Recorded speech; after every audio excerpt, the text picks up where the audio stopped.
Welcome back to Ammaji kitchen. ఇవాళ అమ్మాజీ కిచెన్లో మనం ఇంకొక టేస్టీ అండ్ హెల్దీ రెసిపీ చూద్దాము. అదేంటంటే కీన్వా దోశ.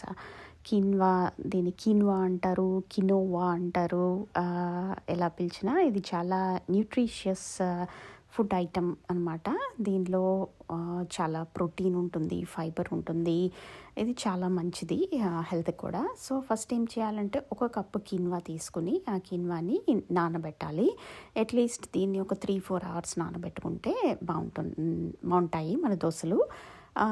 నానబెట్టే ముందు చక్కగా కడిగేసి నానబెట్టుకోవాలి. నానబెట్టిన కీన్వాని ఒక మిక్సీ జార్లో తీసుకుని దానికి ఒక కప్పు కుకుంబర్, మన కీర దోసకాయ అంటాం కదా, అది వేసుకోవాలి. ఒక 2-3 పచ్చిమిరపకాయలు, కొత్తిమీర ఎక్కువ వేసుకుంటే ఇందులో బాగుంటుంది. ఒక స్పూన్ సాల్ట్, ఇవన్నీ వేసేసుకుని నీళ్లు కూడా పోయాల్సిన అవసరం లేదు. మనకి కుకుంబర్లో వాటర్ ఉంటుంది కాబట్టి ఆ వాటర్తో ఈ పిండి చక్కగా ఇలా పల్చగా వస్తుందన్నమాట.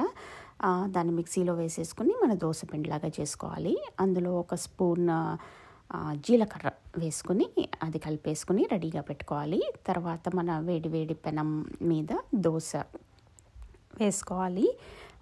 దీనికి ఫస్ట్లో పెనం చాలా హాట్గా ఉండాలి. దోశ వేసేటప్పుడు కొంచెం తగ్గించి దోశ వేసుకోవాలి. చూసారా, ఇది మన పెసరట్లాగా చక్కగా గ్రీన్గా, ఎందుకంటే మనం కొత్తిమీర వేసాం, పచ్చిమిరపకాయలు వేసాం, కీర దోసకాయ వేసాం. వీటన్నిటి వల్ల ఈ కలర్ కూడా వస్తుంది. దీనికి చక్కగా మీడియం ఫ్లేమ్లో పెట్టుకుని ఇది చక్కగా ఫ్రై అయినాక ఈ దోశ తీసుకోవాలి. దోశ ఫ్లిప్ చేసుకున్నప్పుడు చూడండి కలర్ కూడా ఎంత బాగుందో. అండ్ ఇది క్రిస్పీగా కూడా వస్తుంది. ఇందులో మనం రైస్ అలాంటివి ఏమీ యాడ్ చేయలేదు. సో ఇది సూపర్ హెల్దీ. మీరు ఒకవేళ వెయిట్ లాస్ అవ్వాలనుకున్నా, మీ డయాబెటీస్ కంట్రోల్కి ఈ దోశ చాలా హెల్ప్ఫుల్ అవుతుంది. సో ఇంకా ఆలస్యం ఎందుకు, ఈ దోశ ట్రై చేసి ఎలా ఉందో మాకు చెప్పండి. ఇంకా ఎన్నో హెల్దీ రెసిపీస్ కోసం అమ్మాజీ కిచెన్ ఫాలో అవ్వండి.